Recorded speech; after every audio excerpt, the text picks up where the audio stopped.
Now we continue inshallah and move on to the second book from the 6 books of hadith, and it is well known amongst the Muslims and the students of knowledge as being Sahih Muslim. There's no doubt that the most authentic book after Sahih al-Bukhari is the book of Imam Muslim rahimahullah. So we start off as we did with Imam al-Bukhari with a brief, very extremely brief introduction of Imam Muslim. Imam Muslim, his name is, or his kunya is Abu Hussein Muslim ibn al-Hajjaj ibn Muslim al-Qushayri al-Nisaburi. Muslim ibn al-Hajjaj ibn Muslim al-Qushayri al-Nisaburi. Qushayr is a tribe of the Arabs.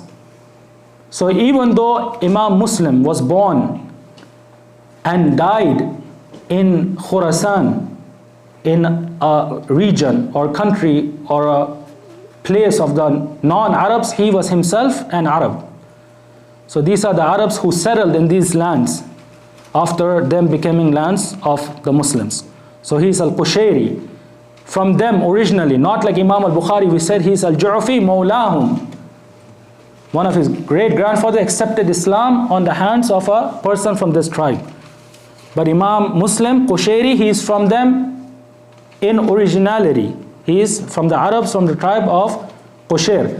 And Nisaburi, this is an ascription to one of the most famous cities of Khurasan, Nisabur. And we mentioned that it is said today Nishapur. Nishapur in their language, and it falls today in the country of Iran. It falls today in the country of Iran. Imam Muslim rahimahullah, he was born in Nisabur in the year 206 after the hijrah of Prophet Muhammad sallallahu alaihi wasallam. So 206.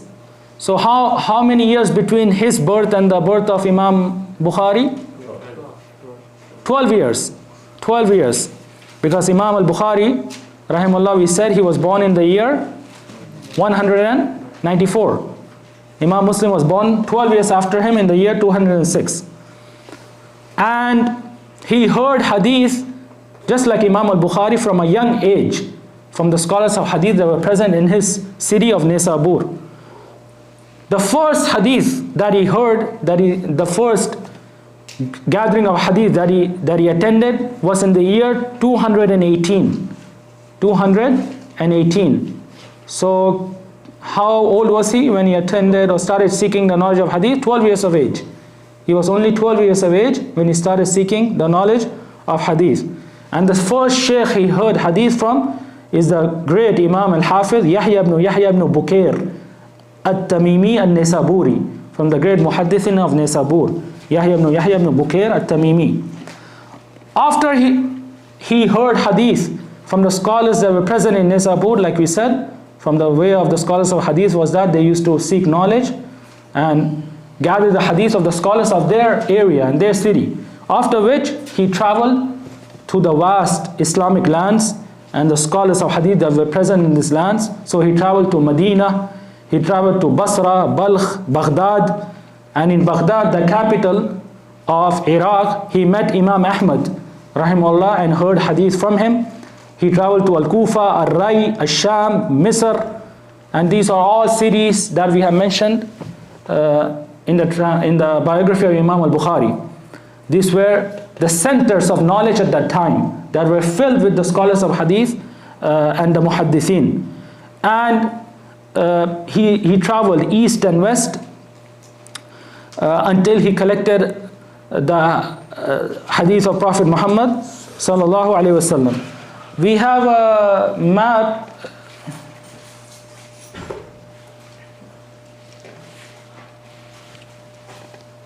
This is the map of Iran, and these are the names of the provinces and cities today. These are present names, and as one can see, many of the names are the same names from past times. So we can see here Nisabur. This is the birth city of Imam Muslim rahimahullah. From the cities we can see Asfahan, from which great muhaddithin came about, al-Asfahani. From them, from the cities, we can see Qazwin here, from which great muhaddithin came, al-Qazwini, Imam Ibn Majah, al-Qazwini, as we will mention in his translation, inshallah, in his biography, that he was from this area, Qazwin. Hamdan, al-Hamdani. All these cities were filled with muhaddithin, and where's Tehran or Rai? Someone can see it? It's more in the northwest. It's the red dot. Which red dot? Here? I can't read it properly. The Greek problem. This is? No, to the Left one. Left. Ah, yeah. This is the capital of Iran, which we said is Ar-Rai, Ar-Razi.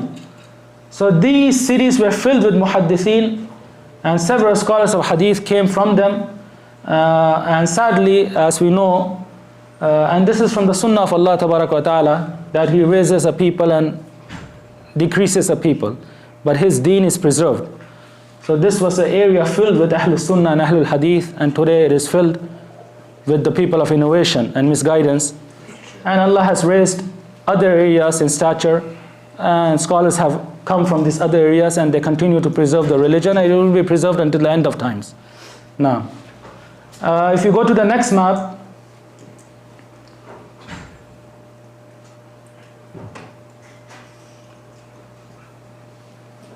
this is a zoomed in image of Nisabur and the various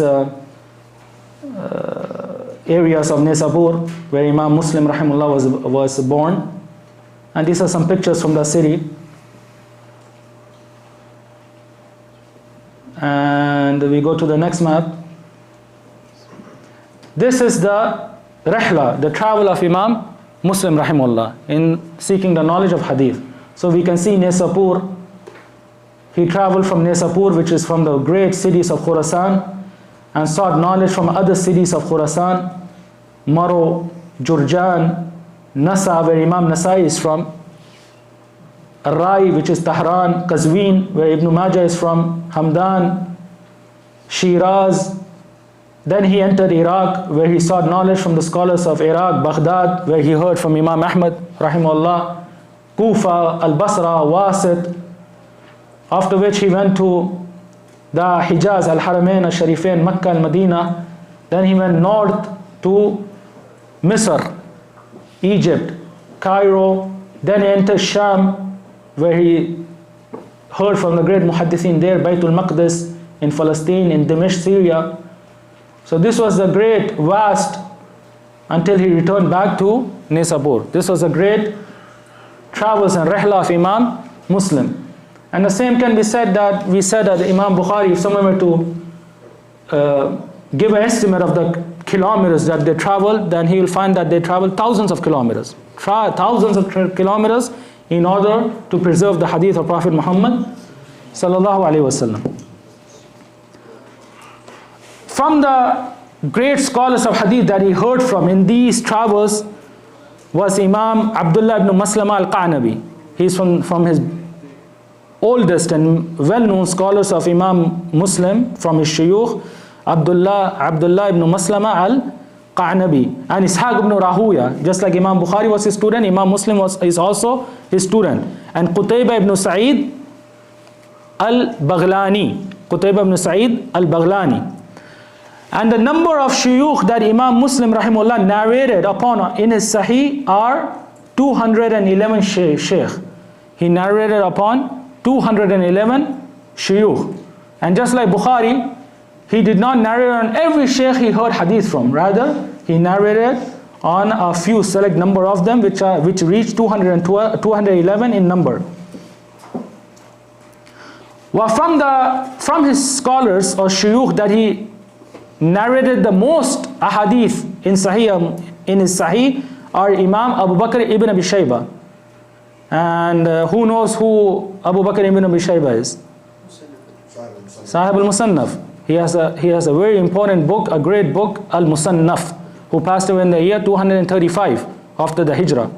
So Imam Muslim You will see a lot of hadith in Sahih Muslim that he narrates on the authority of this sheikh and teacher of his, Ibn Abi Shaybah. And he also narrated on a lot on the authority of his sheikh Abu Khaythama Zuhair ibn Harb an-Nasai. Abu Khaythama Zuhair ibn Harb an-Nasai, which was from the great muhaddithin and huffaz of his time. And he has a very well-known book that also has been translated into English. Who knows this book? Imam Abu Khaythama Zuhair ibn Harb an-Nasai.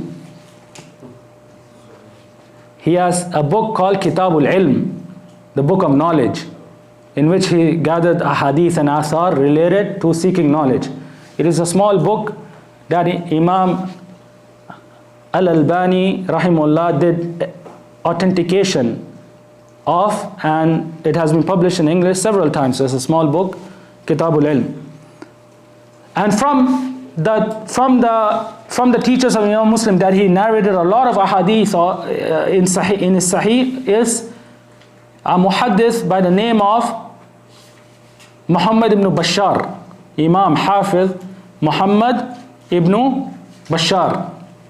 And he is well known by his laqab, by his nickname, which is, this is something that it should be general knowledge to a student of knowledge. Muhammad ibn Bashar, he is well known as Bundar. Bundar. Muhammad ibn Bashar, his nickname, laqab is Bundar. So this was also from his shuyukh that he narrated a lot upon in his Sahih. As far as the students of Imam Muslim rahimahullah, then from his students are some of the great muhaddithin of their time, such as Abu Hatim al-Razi, Imam Abu Hatim al-Razi, who was also from his shuyukh. This is something that is specific to the Ahle-Hadith, that you will find a lot of this A'immah, they have shuyukh, and those shuyukh are also their students. So Imam Muslim from his shuyukh was Imam Abu Hatim al-Razi. And along with that, he is also a student of Imam Muslim. And this is something that the Ahlul-Hadith are known for. And some of the Salaf, they used to say that a person cannot become an Imam in this field, in the field of Hadith, except that he narrates upon the one who is older than him, the one who is like him, and the one who is younger than him. Hadith, there is no shame in seeking the knowledge of Hadith. So the muhaddithin, even though they were the shuyukh of this A'immah, they also heard Hadith from them and were proud to be called their students. So Imam Abu Hatim, even though he's from the shuyukh of Imam Muslim, he's also his student. And from the most famous students of Imam Muslim is Imam Tirmidhi. As we said, it's a continuous chain. We said that Imam Bukhari, from his most famous students, is Imam Muslim. Here we find that from the most famous students of Imam Muslim is Imam at-Tirmidhi. From his students is also Imam Ibn Khuzaymah, Sahib al-Sahih, the one who has authored al-Sahih. And from his students is Abu Awana al-Isfarayini. Abu Awana al-Isfarayini, who was from the great scholars of Hadith, and he has a book, al-Mustakhraj al-Sahih Muslim, which is published. As far as the praise of the scholars on Imam Muslim, rahimahullah, then it is also greater than can be enumerated. From them is the praise of his teacher, Muhammad ibn Bashar. From his sheikh and teacher, Muhammad ibn Bashar. And we said he is known as Bundar. He is known as Bundar.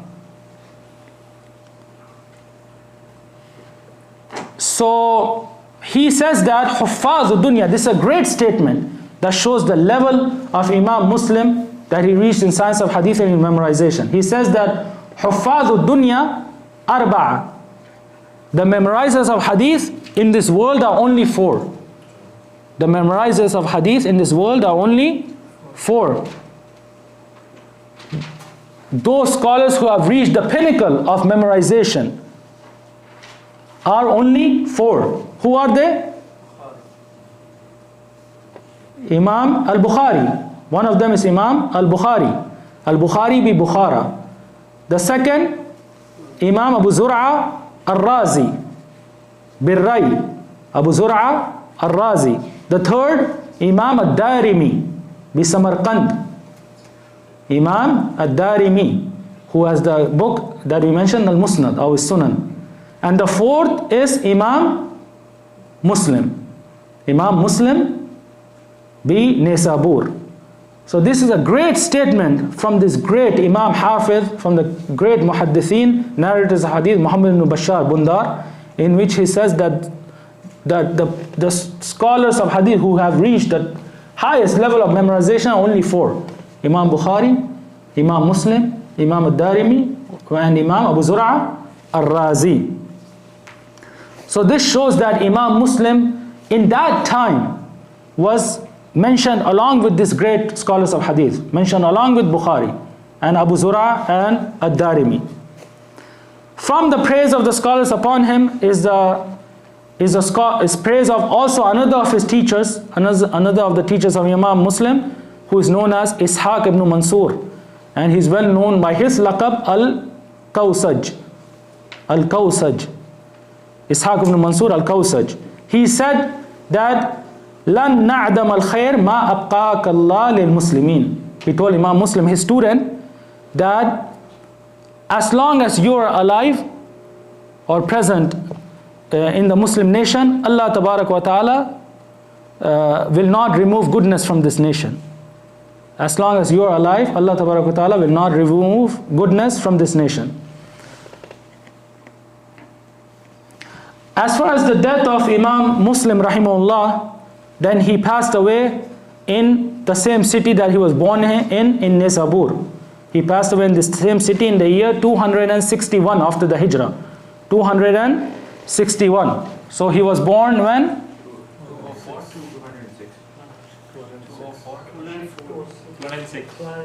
206. And he passed away 261. So he lived for a period of how long? 55 years only. He lived only for a period of 55 years. And there's a story that is well known that is mentioned regarding his death, and in this also is a lesson for all of us, is that he sat in a gathering of hadith, narrating hadith, and someone asked him about a hadith. One of the students asked him about a hadith, and he did not know that hadith. He did not recall, remember, or know that hadith. So he went back to his house and he opened the candle or lantern. He opened the lantern and started to research this hadith. Started to search and research this hadith. And he told his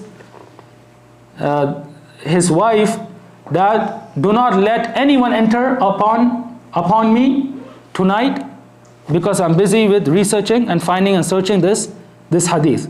So it was told to him that someone has gifted us a basket of dates.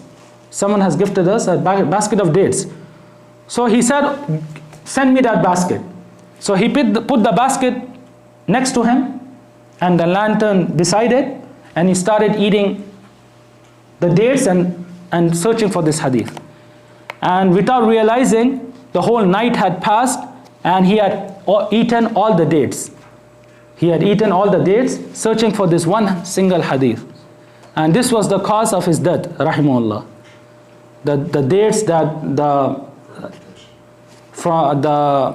chemical reaction or the heat that they created, this was the cause of his death, rahimahullah.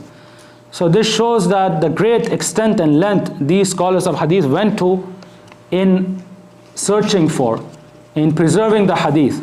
One single hadith, he spent the whole night searching for it at this great age of 55, when he was called min huffaz ad-dunya, from the memorizers of the dunya. Even that did not stop him from seeking knowledge until his death, rahimahullahu ta'ala. As far as his books, then from his books is al-asma wal-kuna. Al-asma wal-kuna. This is a science of hadith, or from the type of books that the muhaddithin wrote. There are several books in this field in which they will mention those narrators of hadith that are known by the kunya, because the kunya is something that leads to a lot of mistakes for the students of hadith. They might think this kunya refers to someone, and in reality it refers to someone else. And some of the narrators of hadith, one might not know who the person is. So they have written specific books. From the earliest of them was Imam Muslim, and he wrote Al-Asma wal-Kuna. From his books is at-Tamyiz, which is the most important book that a student of knowledge, student of hadith should study in order to know how to criticize a hadith, how the scholars of hadith criticize a hadith. This is one of the most important books that a person, student of knowledge, can study to learn how the way of the muhaddithin was in criticizing a hadith. From his books is al-Munfaridat wal-Wahdan. Al-Munfaridat wal-Wahdan. What does this mean? This is also a science from the sciences of hadith, in which the scholars of hadith wrote specific books specifically on al-Wahdan. What is al-Wahdan? It is the plural of wahid, one. What does that mean? They specifically gathered the narrators of hadith upon whom only one narrator has narrated a hadith. And this person, only one person has heard hadith from him. These narrators, only one person has heard hadith from him. So they have gathered these narrators because they have a specific standing near the scholars of hadith, because the scholars of hadith say that the jahala, the ambiguity or unknownness of a person is not removed until at least two people narrate upon him. Until at least two people narrate upon him. So when a narrator only has one narrator upon him, these narrators have been given special attention to, and the scholars of hadith have gathered their names and their hadith and spoken upon them in detail. As you can see, and from the most important of his books is a Sahih that we'll talk about in detail right now. As you can see, this science of hadith is a vast ocean, and the scholars of hadith have not left any topic pertaining to this knowledge except that they have written books upon it and they explained it. And this is a very precise, very detailed science. As you can see, wahdan, kuna, alqab, tabaqat, very precise science. And this is the science by which the Muslims were able to preserve their religion. The only way this religion was preserved and is preserved and will remain preserved is by way of the isnad. Allah Tabarak wa Ta'ala blessed the Muslims with this isnad that He has not blessed or given to anyone before the Muslims. The previous nations, they cannot tell what is authentic from unauthentic in their books. They cannot tell what is authentic from the unauthentic from the statements that are ascribed to their prophets and messengers. The Muslims are the only people with certainty they can say what is authentic and unauthentic from that which is ascribed to their book and the Prophet Muhammad sallallahu alaihi wasallam. This was only by way of this great science of hadith and the isnad. To the extent that the scholars, they mention that three things, and this is from benefit, three things Allah has given the Muslims that He has not given anyone before them. The Muslims have been given three things that He has not given anyone before them. One of them is al-isnad. One of them is the chain of narration. Who knows the other two?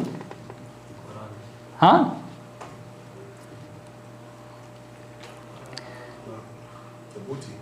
Huh? The nine. Naam. Naam. لا. الإسناد والإعراب والأنساب. Al-Isnad wal-I'rab wal-Ansab. That the Muslims have been blessed with three things that Allah Ta'ala has given them specifically, has not given anyone before them. One is Al-Isnad that we have mentioned, chain of narration, and the signs that are related to it. The second is Al-I'rab. Al-I'rab, which is Arabic grammar. the fatha and the dhamma and the kasra and the rules related to it. This is something only the Muslims have been given, that no other nation has been given before us. The third is al-ansab, the knowledge of lineage, forefathers, grandfathers, and there's specific books that the ulama have written on al-ansab of the narrators of hadith. And the nisba, ascription to the qabail, to the tribes and to the cities. This is something no other nation has been given except the Muslims. So this is a great hadith, and I always mention the statement of the well-known Orientalist. He was a British Orientalist by the name of David Samuel Margaloth, or something to that extent. He lived in London and passed away in London in the year 1940, a long time ago.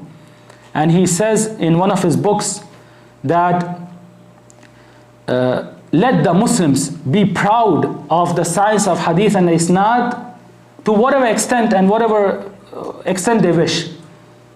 Let them be proud. They should be proud of this science of hadith and this isnad that Allah has given them, that He has not given us, by which they were able to preserve their religion from any addition and subtraction until the end of times. So this science of hadith is a very precise, detailed science. The muhaddithin have not left a single thing outside of it. And this is from the genius of their minds, that they came up with this science and covered every single aspect to preserve the sunnah from a single letter being added or subtracted to it. I mean, I cannot emphasize that enough. This science is something that Allah Tabarak wa Ta'ala blessed them in their hearts to create, by which He preserved His religion until the end of times. As far as, then we move inshallah to the book as-Sahih, after we finish with the brief introduction of Imam Muslim. The first topic we'll discuss is when he started authorship of this book. We mentioned that Imam Bukhari, rahimahullah, we talked about this topic, when he started authorship. Now we'll talk about Imam Muslim. So Imam Muslim, rahimahullah, started authorship of this book as-Sahih in the year 235. 235 after the hijrah of Prophet Muhammad sallallahu alaihi wasallam. And we said he was born in the year 206. So that makes him how old? 29. He started authorship of as-Sahih when he was 29 years of age. And he himself said that he finished authorship of this Sahih in the year 250. 250. So he took how many years in authoring this Sahih? 15 years. Imam Bukhari spent 16 years. Imam Muslim spent 15 years.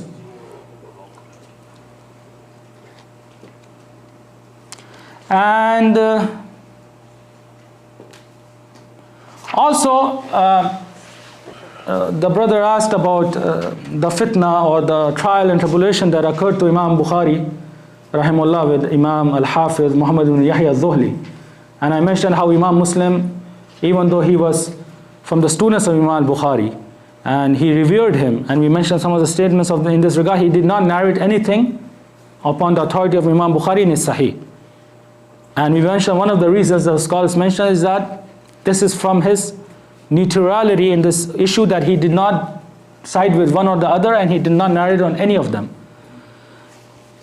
Another statement that the scholars mention regarding this issue is that, as we said, Imam Muslim, he finished authorship of his Sahih in the year 250.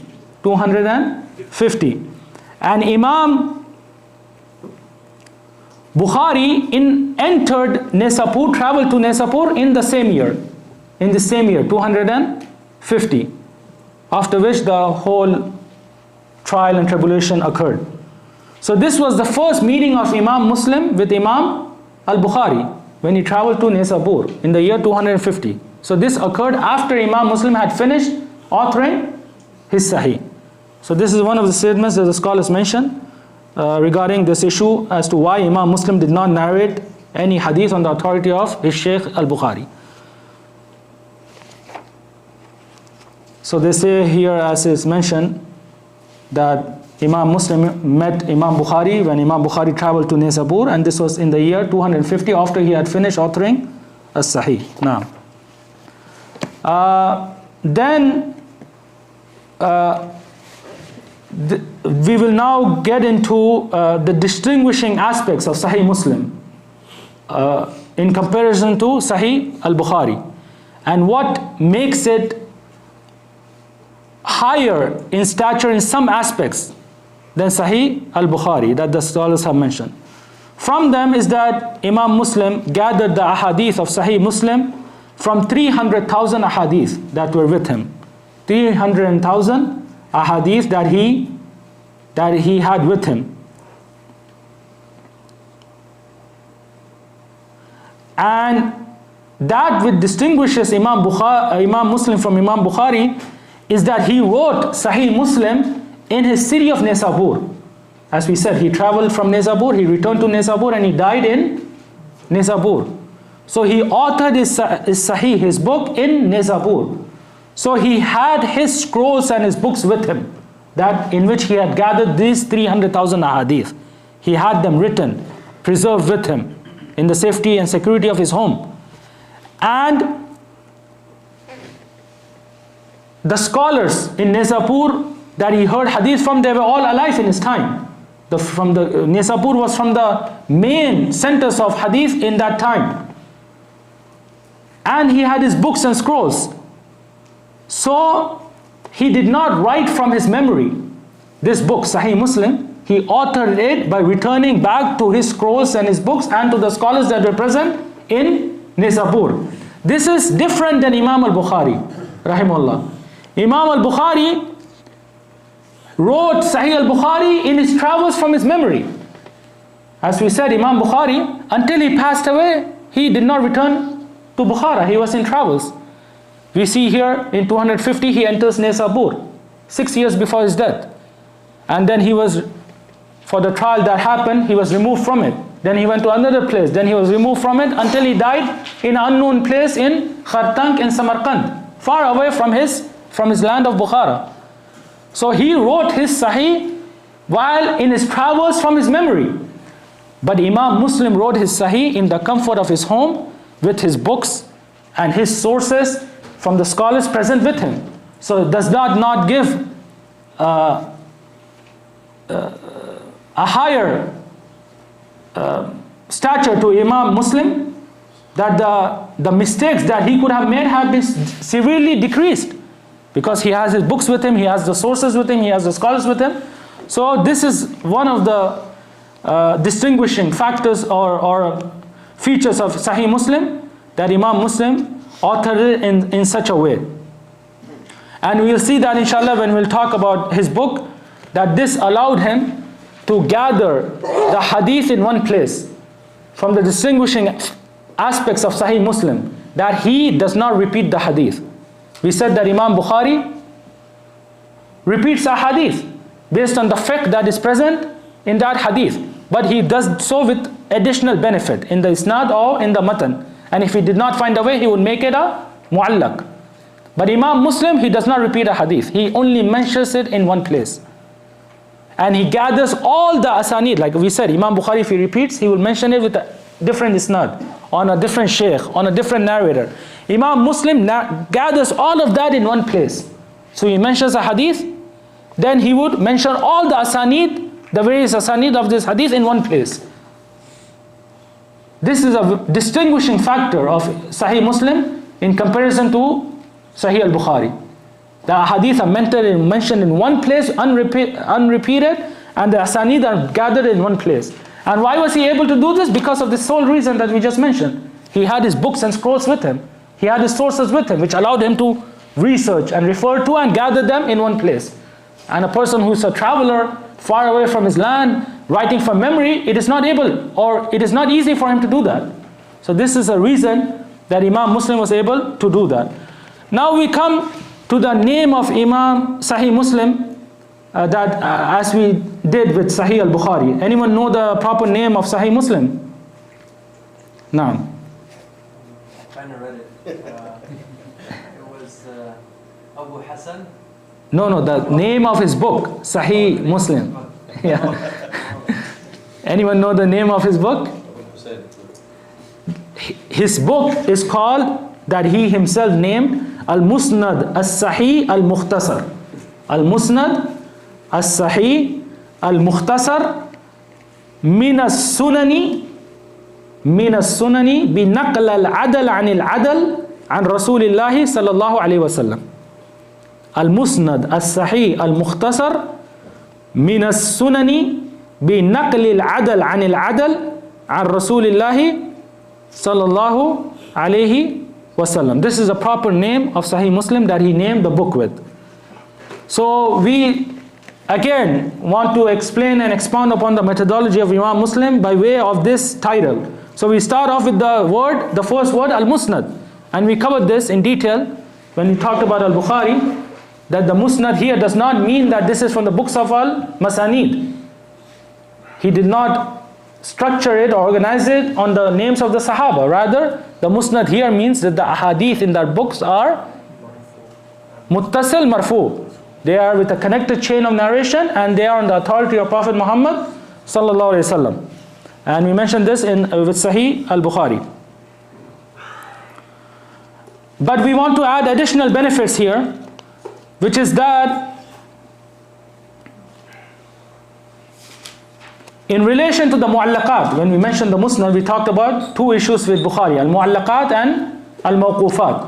Those chains of narration that are not connected, that Imam Bukhari has hidden one of the narrators, and the mawqufat, which are on the authority of the Sahaba and the Tabi'in, not from the statements of Prophet Muhammad sallallahu alaihi wasallam. So we want to say that there are some mu'allaqat also present in Sahih Muslim. Some mu'allaqat present in Sahih Muslim. We mentioned there that in Sahih Bukhari there are almost how many? 2,000 mu'allaqat, almost, give and take. 2,000 mu'allaqat, which are a lot. How many mu'allaqat do you think are in Sahih Muslim? Zero. Huh? Zero. We just said there are some. Huh? There are only 6 mu'allaqat. Only 6 mu'allaqat, in which Imam Muslim has hidden the name of his Shaykh until, or the one above it, until Prophet Muhammad sallallahu alaihi wasallam. Only 6. And 5 of them he has narrated with a chain of narration in another place in his Sahih. So 5 of them are connected. As we said with Mu'allaqat al-Bukhari, there are 2 types. That which Imam Bukhari himself has narrated with a continuous chain, and that which he has not. Imam Muslim, from the 6, 5 he has narrated with a continuous chain in his Sahih and another place. So only 1 is left that is not with a continuous chain in Sahih Muslim. Amongst the 1,000 of hadith that we will mention, the number of hadith, Sahih Muslim, only 1 mu'allaq. Only 1 mu'allaq hadith. Also, from we said al-musnad is al-muttasil, al-marfu. So al-muttasil, al-mu'allaq. Al-marfu, opposite of it is al-mawquf wa al-maqdu, that which are on the authority of the Sahaba and the Tabi'in. We said that Bukhari has a lot of mawqufat. A lot of mawqufat. Sahih Muslim has much less mawqufat. The athar that he has narrated on the authority of Sahaba and the Tabi'in are much little, and there are 192 in number. The athar on the Sahaba and the Tabi'in in Sahih Muslim are 192. So this is a great difference between Sahih Bukhari and Muslim. The Sahih Bukhari, as we said, has a lot of mu'allaqat, has a lot of mawqufat, and Sahih Muslim has barely no mu'allaqat and very few mawqufat. Now, Could you repeat the name of the book once more? Name of the book of Sahih Muslim. هو المسند الصحيح المختصر من السنن بنقل العدل عن العدل عن رسول الله صلى الله عليه وسلم. Also, from the benefits that we can mention here that we did not mention there regarding the name al-Musnad or the word of al-Musnad,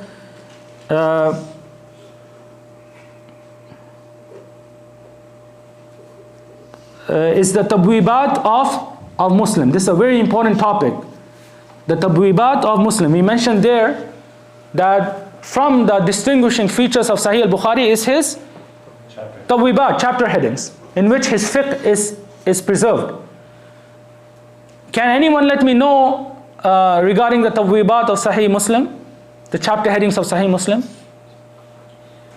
Anyone ever read Sahih Muslim or the English translation? Huh? Those are added. Ahsantum. You will see in the editions of Sahih Muslim, be them in Arabic or I guess the translations, that there are chapter headings present.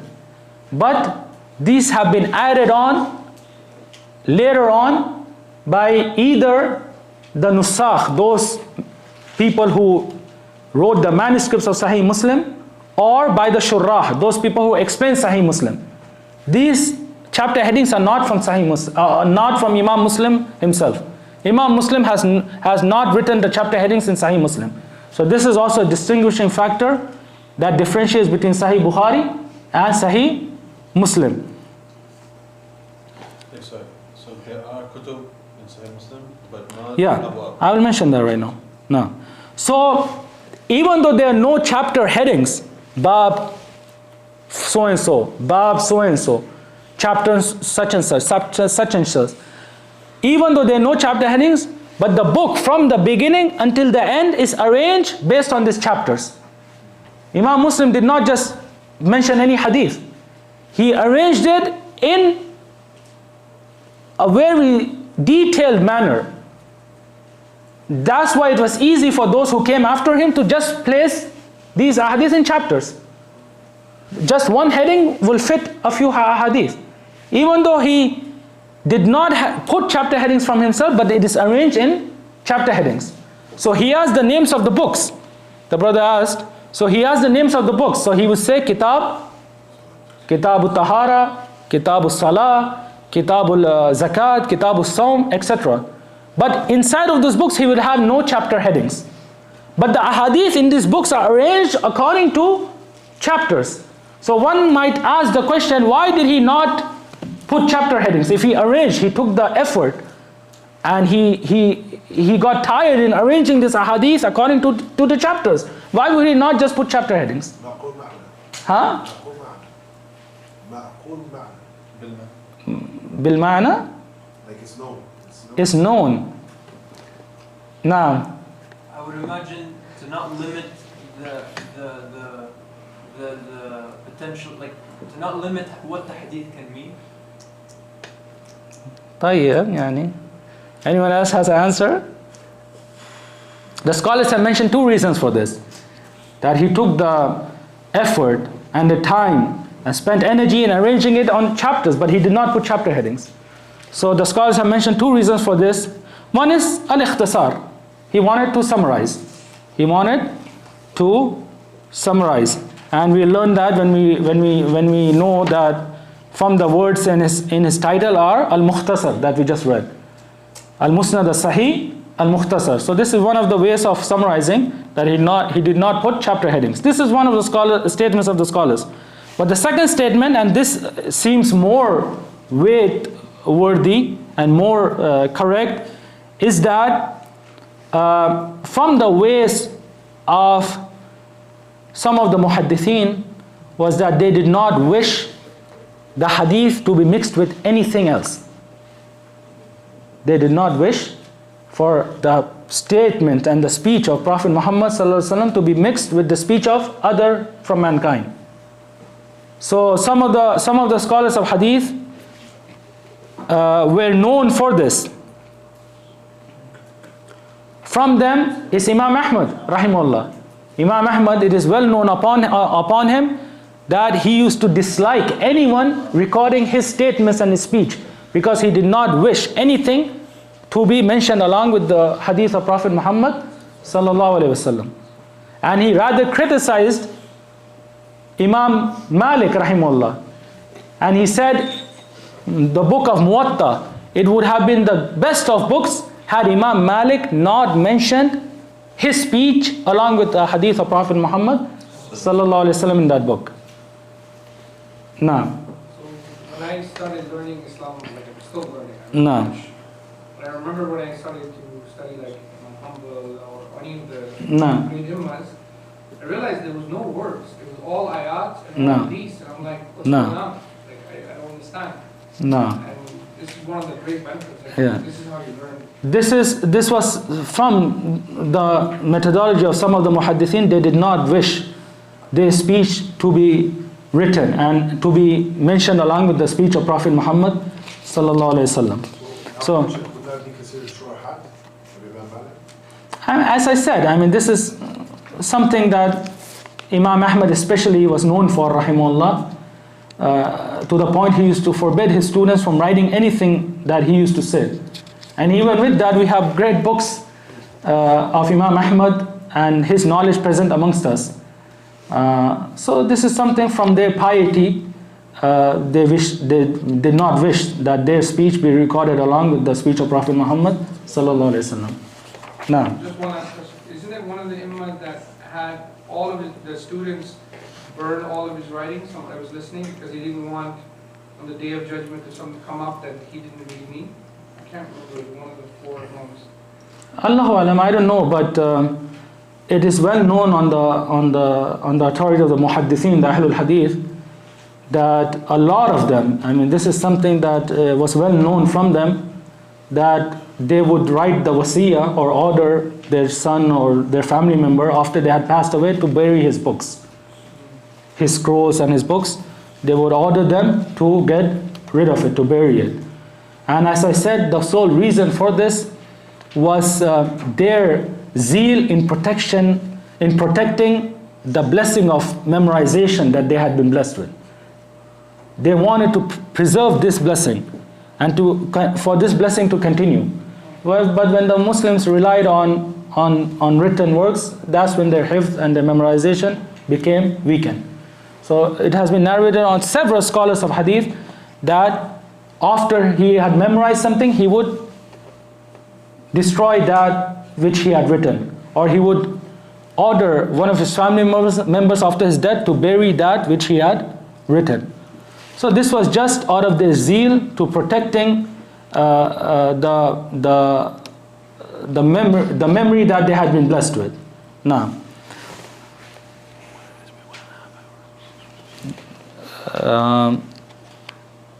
so before we get into the second word in the title, which is al-Musnad as-Sahih.